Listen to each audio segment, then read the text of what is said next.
بسم اللہ الرحمن الرحیم۔ السلام علیکم ورحمۃ اللہ وبرکاتہ۔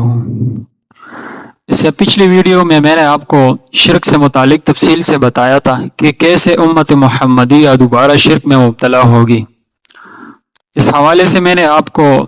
کی خدمت میں کئی روایات بھی پیش کی تھی جن سے یہ ثابت ہوتا ہے کہ امت مسلمہ قیامت سے قبل دوبارہ شرک میں مبتلا ہوگی۔ جیسا کہ ایک حدیث میں آتا ہے کہ قیامت اس وقت تک قائم نہیں ہوگی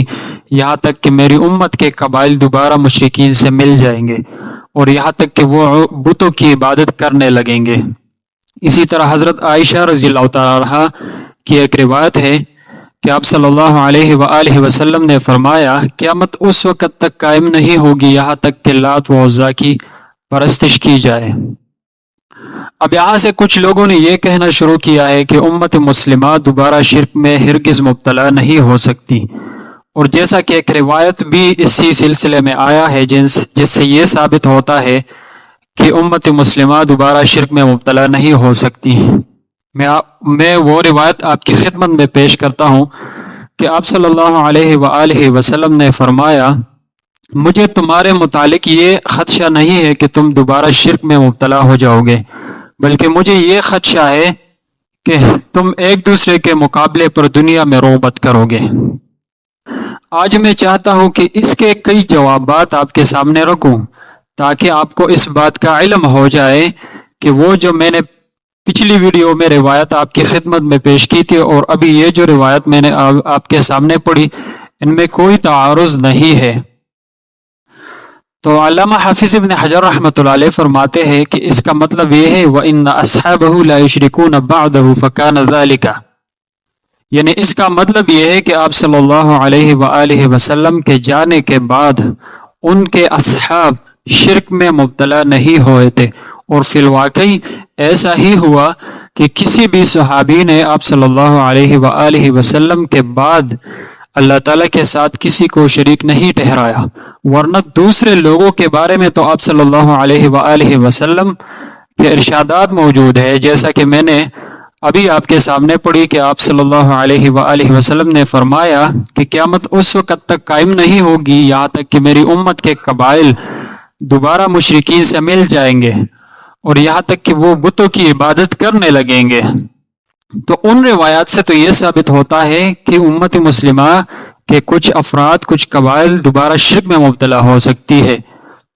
لہٰذا اس کا ایک جواب تو یہ ہوا جو حافظ ابن حجر رحمۃ اللہ علیہ نے دیا ہے۔ دوسرا اس کا یہ جواب دیا جاتا ہے کہ مجموعی طور پر ایسا نہیں ہو سکتا کہ امت مسلمہ دوبارہ شرک میں مبتلا ہوگی، یعنی مجموعی طور پر پوری امت شرک میں مبتلا ہوگی، تو پوری امت شرک اختیار نہیں کر سکتی، بلکہ ہر دور میں ایسے لوگ موجود رہیں گے جو کہ قیامت تک دوسروں کو درس توحید دیتے رہیں گے، خود بھی شرک سے بچیں گے اور دوسروں کو بھی بچانے کی کوشش کریں گے، اور یہ سلسلہ قیامت تک چلتا رہے گا۔ جب کوئی بھی مومن نہیں رہے گا تو پھر انہی لوگوں پر قیامت برپا ہوگی۔ اور یہی معنی علامہ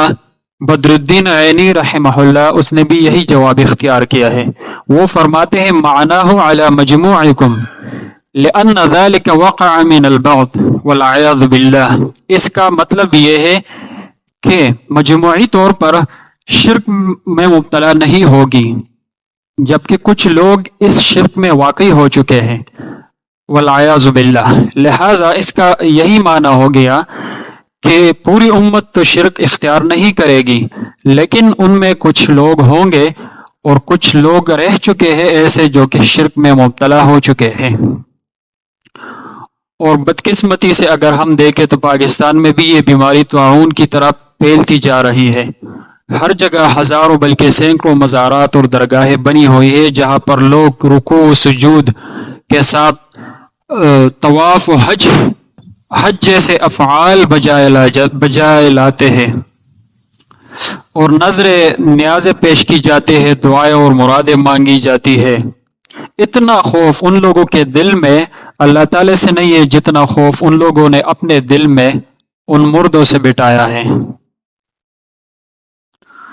اور اس سے بھی ایک حیران کن واقعہ میں آپ کے سامنے بیان کرنا چاہتا ہوں کہ امیر حمزہ نے اپنی کتاب سلطان باہو کے مزار کا آنکھ کو دیکھا حال بیان کیا ہے۔ وہ فرماتے ہیں کہ جب مجھے اجازت مل گئی تو میں اندر گیا تو کیا دیکھتا ہوں کہ قبریں ہی قبریں بنے ہیں۔ تقریباً جب میں نے انہیں گنا تو وہ 19 قبریں تھیں۔ ان میں سے بعض قبروں پر وہ ایسی تھی کہ ان پر بت رکھے ہوئے تھے اور بت کی شکل بھی عورت کی تھی۔ ان میں سے میں نے دیکھا کہ ایک عورت ہے، اس نے اپنے بچے کو اٹھایا ہوا ہے۔ پھر میں نے دیکھا کہ ایک عورت آئی، اس کے ساتھ ایک بچہ بھی تھا، تو اس نے لکڑی کا ایک کھلونا پکڑا، پہلے اپنے جسم کو اس پر پھیرنے لگے اور پھر اس کے بعد اپنے بچے کے جسم کو پھیرنے لگی اس لکڑی کے ساتھ۔ اور مزار کے پیچھے ایک درخت تھا، بیر کا ایک درخت تھا، اس درخت کے نیچے بہت سے مرد اور خواتین حضرات اپنی جولیاں اور دامن پھیلائے بیٹھے ہوئے تھے۔ تو یہ ہوتا ہے کہ اگر کسی کی جولی یا دامن میں کوئی پتھر گر جاتا تو وہ سمجھتا کہ مجھے بیٹی مل گئی۔ اگر پل لگنے کے موسم میں کسی کی جولی یا دامن میں بیر گر جاتا تھا تو وہ سمجھتا تھا کہ مجھے لڑکا مل گیا۔ لہٰذا ہمیں ہر ممکن کوشش کرنی چاہیے کہ اس بیماری سے اپنے آپ کو بچائے اور ان بدبخت لوگوں کی صف میں شامل نہ ہو جائے جن کو قیامت کے دن آپ صلی اللہ علیہ وآلہ وسلم کی شفاعت نصیب نہیں ہوگی۔ جیسا کہ حضرت ابو ہریرہ رضی اللہ تعالیٰ عنہ کی ایک روایت ہے کہ آپ صلی اللہ علیہ وآلہ وسلم نے فرمایا،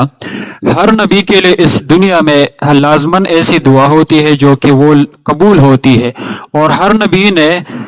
اس دعا میں اچلت بازی کی، یعنی دنیا میں مانگی تو اللہ تعالیٰ نے وہ قبول کر لی، لیکن میری ایک ایسی دعا ہے جو میں نے اپنی امت کے لیے، آخرت کے لیے رکھی ہے،